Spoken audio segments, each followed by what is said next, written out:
कि वहाँ जो सुभाष मंडल था उनकी जगह बहुत छोटी थी, पर अब नए प्लान में swimming tank, health club, basketball, handball, kabaddi, cricket, kho kho सबकी व्यवस्था की है। और ये जो प्रोजेक्ट है इसको हबीब खान आर्किटेक्ट है, उन्होंने तैयार किया है और इसका डिज़ाइन भी फाइनल हुआ और इसका टेंडर अभी आने वाले महीने भर में निकलेगा। वो इस प्रोजेक्ट से सब्सिडाइज करके ये सब चीज़ें हमारे खिलाड़ियों को लगभग निःशुल्क रूप में ही मिलेगी, ऐसा हम प्रयास कर रहे हैं। पर मेरा एक अनुभव है और मुझे कोई संकोच नहीं होता बोलने में, हम ये जो फुकट में काम देते हैं ना, इसका लोगों को महत्व नहीं होता। तो खेलने वाले आदमी ने भले 10 रुपये रोज के देने चाहिए, पर फुकट होता है तो वो थूक देता वहाँ, उसको अपनापन नहीं रहता। कोई चीज़ फुकट में नहीं देनी चाहिए, ऐसा मेरा मत बना है।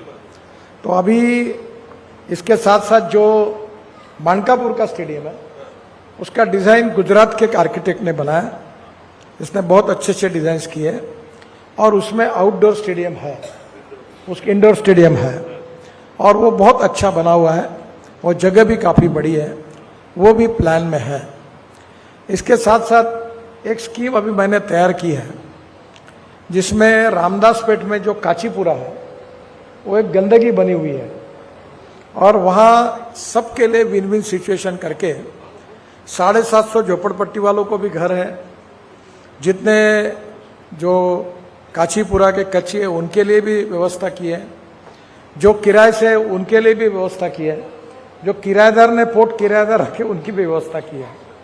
और यहाँ अभी महाराष्ट्र सरकार के पीडब्ल्यू कॉर्पोरेशन को काम दिया है और इसमें बहुत बड़े प्रमाण पर इंडोर वॉलीबॉल, बास्केटबॉल सब प्रकार के गेम्स की व्यवस्था उसमें है और ये काफ़ी बड़े प्रमाण पर अभी प्रपोजल काफ़ी आगे गया है और सब स्टेक होल्डर्स की मान्यता लेकर इसको करेंगे तो ये भी फैसिलिटी तैयार होगी।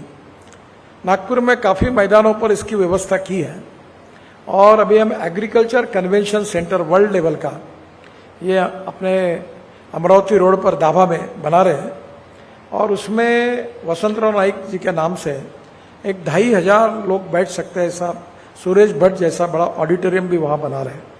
तो उसका भी काम शुरू हुआ है और ये जो हमारा एग्रीकल्चर कन्वेंशन सेंटर है वर्ल्ड स्टैंडर्ड का है, हबीब खान जो आर्किटेक्ट है उन्होंने इसको डिज़ाइन किया है। जो साई के लिए मैंने पैसे भी लाए, सब कुछ लाया, पर वहाँ अतिक्रमण करके ज़मीन पर अभी भी निकलने में अड़चन गई। भांडारकर को मालूम है, ये भी उस समय अधिकारी थे, सब ने कोशिश की पर आखिर अभी तक उसमें थोड़ी दिक्कत है। कुछ जगह है कंपाउंड वॉल 70-80% पूरी हुई है और उसको पूरा करके करीब 125-30 एकड़ में साई को हम लोग वो जगह दे रहे हैं। जो कारपोरेशन में कचरा था भांडेवाड़ी में, अब उस कचरे से हमने सेग्रीगेट करके सीएनजी बना रहे हैं। तो 28 टन सीएनजी बनेगा और कचरा पूरा यूज हो जाएगा। तो नागपुर की बसेस, स्कूटर, कार, उसके लिए सीएनजी उपलब्ध होगा और नागपुर का प्रदूषण भी कम होगा। उसी में जो गंदा पानी है वो पूरी तरह हम लोग उसको क्लीन करके वो कोराड़ी खापरखेड़ा के पावर प्रोजेक्ट को बेचते हैं, जिससे कारपोरेशन को टॉयलेट का पानी बेचकर 300 करोड़ मिलते हैं। फिर जो एनआईटी के और कारपोरेशन के जो यहाँ छोटे छोटे प्लांट है, तो मैंने जब उनको ज़बरदस्ती करके 5-6 ट्रक, अभी 10-12 ट्रक है और वो ट्रक में वो जो पानी है वो प्ले ग्राउंड पर फुकट में डाल के देना, ऐसा बंधन डाला हुआ है। थोड़ा सा हमारी जो एसोसिएशन होती है वो जैसी एक्टिव चाहे वैसी नहीं है। अगर ये रिजोल्यूशन हो और तुम्हारे ग्राउंड पर पानी नहीं आए तो उनका नाम से चिल्लाने का काम तुम्हारा है ना। तो तुम एक बार चिल्लाओ, मैं ठोक देता हूँ सबको। तो तुम्हारे बोलने का काम नहीं करते यहाँ लोग, और नेता आए तो मांग करते, ऐसा नहीं होता। तुमको भी उसके पीछे लगना पड़ेगा। तो एक प्रकार से अभी साई का अतिक्रमण नहीं हट रहा, तो पॉलिटिकली वहाँ अड़चन पैदा करते हैं। मैं रोज झगड़ा मोल लेता हूँ कि वो मिलना चाहिए, पर एक भी एसोसिएशन ने मुझे अभी तक लिफाफा में एक पोस्ट कार्ड नहीं लिखा कि अतिक्रमण हटाओ, हम तुम्हारे साथ हैं। तो तुम्हारे सपोर्ट के बिना ये कैसे होगा। तो बड़े प्रमाण पर नागपुर में स्पोर्ट्स की एक्टिविटी को बढ़े और जो प्राइवेट ग्राउंड्स है, यूनिवर्सिटी के हैं, कॉलेजेस के हैं, स्कूल्स के हैं, इनको भी डेवलप करने के लिए हमने मदद करनी चाहिए। मैं जब नागपुर का पालक मंत्री था तो ये बास्केटबॉल के लिए और ये हनुमान नगर में, रामदासपेट में, शंकर नगर में, ये बजाज नगर में मैंने ग्राउंड बना के दिए थे। आज भी वहाँ रात को हजारों बच्चे खेलते हैं, फ्लड लाइट लगा के दिए। तो एक तो मुझे लगता है कि इन सब बातों में स्पोर्ट्स लेवल के लोग जो है उन्होंने अपने खेल की तरफ ध्यान देते समय थोड़ा सा एक पब्लिक प्रेशर भी खड़ा करने की जरूरत है। और आपका भी प्रेशर होगा, आप कोई भी पार्टी में जाओ, किसी भी नेता के साथ जाओ, उसका कोई लेना देना नहीं, पर स्पोर्ट्स के लिए सब एक होने चाहिए। मेरा अनुभव ऐसा है कि जितने राजनीति में झगड़े नहीं है उससे ज्यादा स्पोर्ट एसोसिएशन में झगड़े हैं। और इस बार एसोसिएशन के झगड़े के कारण पीयूष को मालूम है हमने क्रीड़ा महोत्सव में कहा ये खेल बंद कर दो, मत करो, नहीं तो यानी हम सबको साथ में लेकर चलते हैं, हमें कोई राजनीति करनी नहीं है, पर उसमें भी इतने झगड़े होते हैं कि उसकी भी समस्या होती है। तो स्पोर्ट्स के जो एसोसिएशन है वो स्पोर्ट्स के लिए कमिटेड हो, और स्पोर्ट के लिए अगर वो सब अपना दबाव खड़ा करेंगे तो ये निश्चित रूप से हो सकता है। अभी जो मैडम ने बताया कि मिहान में काफ़ी एम्प्लॉयमेंट आई है, एयरबस और बोइंग का 1200 पार्ट नागपुर में तैयार होते हैं।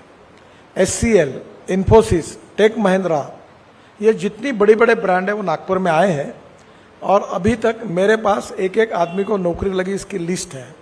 अभी 85,840 यहाँ के युवाओं को रोजगार मिला है। ये जो राफेल जेट है ये फ्रेंच के डोसाल्ट कंपनी का है, ये अब नागपुर में बनता है। और अभी फॉल्कन अभी फ्रांस में करार हुआ, ये 11 और 13 सीटर ये अब नागपुर में बनेगा, और उन्होंने मुझे प्रॉमिस किया था कि 2025 एंड तक हम देंगे, पर वो नहीं हो पाया। अभी उन्होंने लेटेस्ट जो फ्रांस में करार हुआ है तो 2028 में नागपुर में फॉल्कन बनेगा।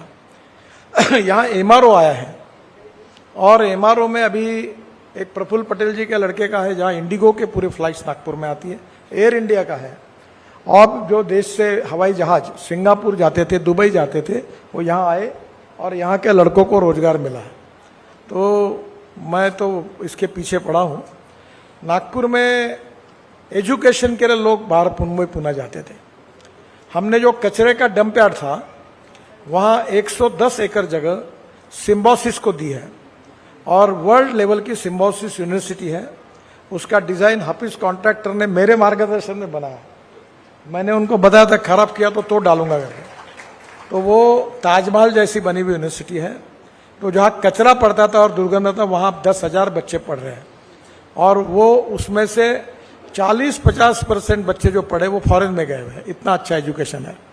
हमारे देश की दूसरी इंस्टीट्यूट जो है वो बहुत प्रसिद्ध है, नरसिंह मुंगजी, और मुंबई पुणे में सब जगह वर्ल्ड से वहाँ लोग आते हैं। हमने अम्बरीश पटेल को बोला कि तुम नागपुर में आओ, और 50 एकड़ जगह उनको दी। उनका बांधकाम लगभग काफ़ी जोरों से चल रहा है, शायद 6-8 महीने में पूरा होगा। और KG to PG ये हायर एजुकेशन अब पूरा वहाँ उपलब्ध होगा नरसिंह मुंगजी के कारण और सिम्बोसिस के कारण। तो MBA से लेकर लॉ स्कूल तक सब अभी हमारे आए हुए हैं। नागपुर में 49 इंजीनियरिंग कॉलेजेस हैं, और नागपुर में अब काफ़ी हमने अभी, कठिन तो है काम करना। आप बोलते हैं मैंने रोड अच्छे बनाए, मैं 1 लाख करोड़ का दिल्ली मुंबई हाईवे बना सका, पर मेरे घर के सामने का 2 किलोमीटर रोड बनाने के लिए मुझे 14 साल लगे, केईबाग रोड। अभी एक दूसरा रोड का काम शुरू हुआ, वो मेयो हॉस्पिटल से लेकर 3 नल चौक से, शहीद चौक से लेकर अपने हरिहर मंदिर तक 4 लेन रोड, उससे भी कठिन है। वो भी लगभग काम अब शुरू हो रहा है, शुरू हुआ है, और वो सब 4 लेन बनेगा। जहां पैदल जाना मुश्किल है तो 4 लेन बन रहा है। और उसके साथ साथ संतरा मार्केट का भी डेवलपमेंट हो रहा है। काफ़ी बड़े बड़े मार्केट्स बना रहे, फ्रूट वेजिटेबल मार्केट्स, फिर मच्छी मटन मार्केट, और पब्लिक में सब लोग फुटपाथ पे खाते हैं। यशवंत स्टेडियम में जैसे बहुत मांगे थे तब वो आप हैंडबॉल खेलते थे, बाद में क्या हुआ, पानी पूरी और पाव भाजी के सब ठेले खड़े हो गए। अब उसके लिए भी लीडर लोग आते ही है, उनका भी धंधा है। तो हमने हर प्रोजेक्ट में हॉकर जोन बनाया ताकि उसके लिए उनकी भी व्यवस्था हो। तो अनेक नागपुर में अब एक साल में मेरी भी सोच बदल गई कि मैं 10-15 हज़ार करोड़ की कमाई महानगर पालिका को करके दूं तो क्या फायदा है। तो मैंने कमिश्नर को, ये धंधा मुझे नहीं करना, मैं क्यों समय खराब करूं, तुमको मिले, पर पहला काम मैं पब्लिक को देना चाहता हूं। तो हर कॉम्प्लेक्स में swimming tank, health club, outdoor stadium, सब प्रकार की व्यवस्था की है। और ये करने में और एक कंसेप्ट आया है, आप लोग जरा इसके ऊपर अध्ययन करिए। एक दुबई से एक लड़का मुझे आकर मिला, तो दुबई में वो करता है कि ग्राउंड पे, प्राइवेट लेवल पे ग्राउंड मिला है और वहाँ उसने पूरे स्पोर्ट्स की व्यवस्था की है। और जो स्पोर्ट्स वाले खेलते हैं उनको रोज के थोड़े बहुत पैसे देने पड़ते हैं। और फॉर एक अभी जैसे सोक्ता भवन है, अभी हम यहाँ 13 मंजिली बिल्डिंग बना रहे हैं, उसमें स्विमिंग टैंक है, हेल्थ क्लब है, हॉल है, पर वहाँ उसको पार्किंग करने की व्यवस्था है, पर उसके साथ थोड़ा कमर्शियल डेवलपमेंट, क्योंकि कारपोरेट के पास पैसे नहीं है तो वो बना है। अभी गांधी बाग में पुलिस के क्वार्टर्स है, ऐसे गिरने के लिए आए हैं। अब वहाँ पूरे क्वार्टर बनाकर जो पुलिस के लड़के हैं उनके लिए स्विमिंग टैंक, हेल्थ क्लब, सब फैसिलिटी वहाँ देकर पार्किंग भी बनाकर हम बिल्डिंग को बना रहे हैं। तो बहुत सी ऐसी बातें हैं कि गरीबों का भी विचार उसमें कर रहे हैं। और स्वाभाविक रूप से स्पोर्ट्स में अब आप एक तैयारी रखो। क्या होता है कि हमारे यहाँ एक बड़ा आकर्षण होता है। मैं फ्रांस में गया, जर्मनी में गया था, तो फ्रैंकफर्ट में ये एग्जीबिशन होते थे बड़े बड़े, अभी भी होते हैं। तो एक जगह खूब रश था, तो दूर से देखा तो शरबत फुकट में मिल रहा था। तो मैंने मेरे मित्र को कहा कि ये जो फुकट में शरबत मिल रहा है यहाँ देखो तुम कि भारतीय लाइन में खड़े होंगे, क्योंकि फुकट में मिल रहा था। और जब मैं वहां गया वही देखा, बड़े बड़े करोड़पति प्लास्टिक की बैग, वे रखो वो रखो।